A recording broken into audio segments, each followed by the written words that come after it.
everyone, today I'm here with some colorful cards and I wanted to share the easiest way that I have found to create amazing color combinations, especially in different types and shades of rainbow. This is the easiest thing ever, and I feel like if more people knew about it, that you guys would be out there doing some amazing color combos. So I'm going to share how I created these. So we'll talk about ink colors, but I'm also going to show you the highlights of these two cards so you can see them up close and how I created them. I started with swatching. So if you don't swatch your ink colors, then it's really hard to do a comparison.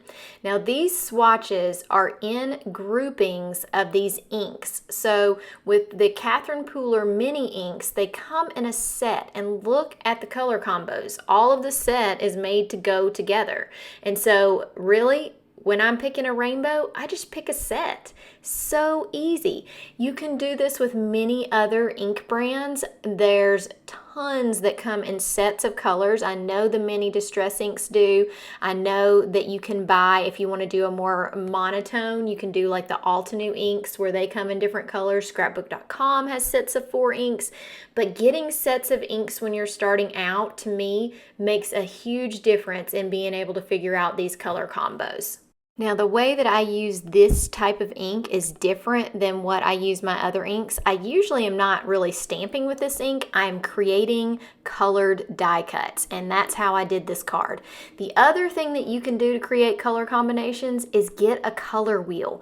So these are very helpful. Like if I see something in a magazine and I think, oh, that dress is beautiful, I love those colors, a lot of times I will look it up on my color wheel, and Catherine Pooler actually has wheels that are just her ink colors, which is so helpful to a beginner.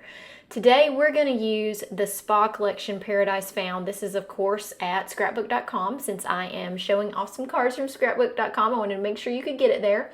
But this is what I'm going to use. This is for a fall card, and I just thought that these colors were beautiful. So we're going to create a fall looking rainbow, and I'm going to show you how easy it is to do this with a die cut card.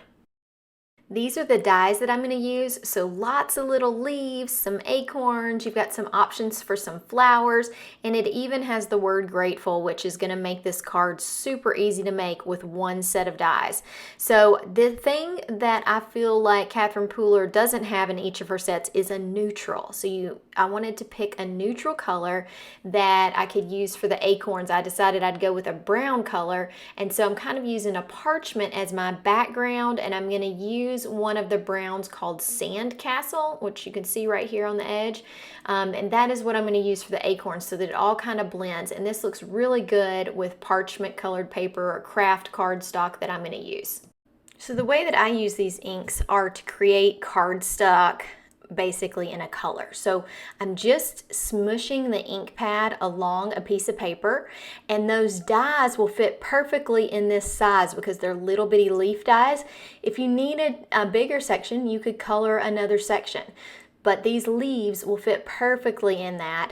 And this ink is water reactive, so you can put splatters on it. So I'm going to take you through some of these colors while I just tell you a couple other things. Now you could do colored cardstock. I just find it a lot harder to match my colored cardstock in such amazing rainbows as this, unless the cardstock comes like that. So I know there's a lot of people who are great with color, and I don't consider myself bad with color, but it is so easy to decide that you're going to use the colors that Catherine Pooler's already done the work to make sure that they match appropriately. So with this and with small die cuts like this, I mean, I'm going to use one, actually 2, because I got to do the purple, but maybe 2 pieces of 8.5 by 11, and I'm using a Bristol Smooth so that I can smooth these really easily. Now you could also do something like ink blending. It just takes a lot longer, and I'm always so impressed at how fast you can make a card when you're doing this ink swiping. So for me, this is just a lot less to fool with than trying to get out my colored cardstock and make die cut pieces.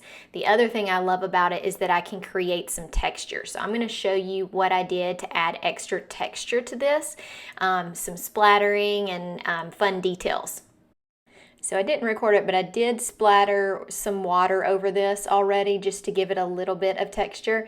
And now I'm gonna go in and use the Altenew metallic watercolors in gold, and we're gonna splatter all of these in gold. And it just makes that extra little excitement to your card. I just love it.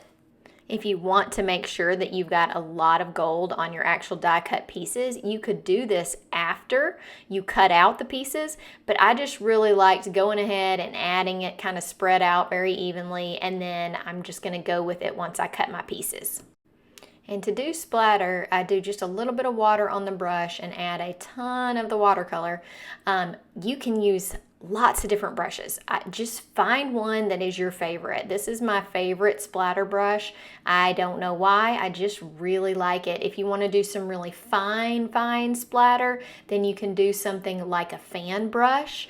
But this to me gives the perfect size drops of what I enjoy, and so I've actually labeled it as my splatter brush, and that's all that I use it for.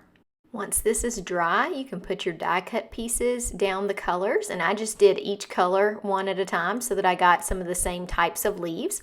And then I used a piece of tape and went down and put it through my tape runner. You can see I used a piece of Post-it note tape. I've already got my orange ones cut out, and you can see that gold. Oh, looks so good. I love it. So you keep repeating this process and you're going to end up with piles of rainbow colored leaves. So I keep mine each color together and I make a pile, and this is a really great way to make multiple cards. So you saw that I made 2 sets of cards.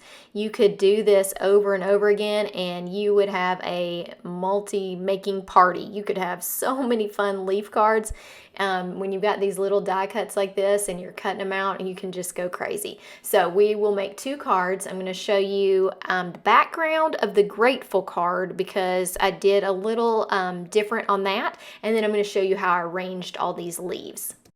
I used an embossing folder for the background of the Grateful card, and I'm rubbing just a little bit of gold pigment ink along this. I'm not really pressing it in, I'm just kind of getting a little bit. This makes the cracks of these deck planks or these wood planks look a little bit darker, which to me looks really nice, and it also has that hint of gold. So really fun to do with your embossing folders. It does require some cleanup. You're going to have to get out the soap and kind of scrub off your embossing, but it is really fun and gives a really cool look. You can really see that gold in person. I'll try to hold it up, but do you see the one in the background? That one has not had any gold put on it, so there's a difference in the color.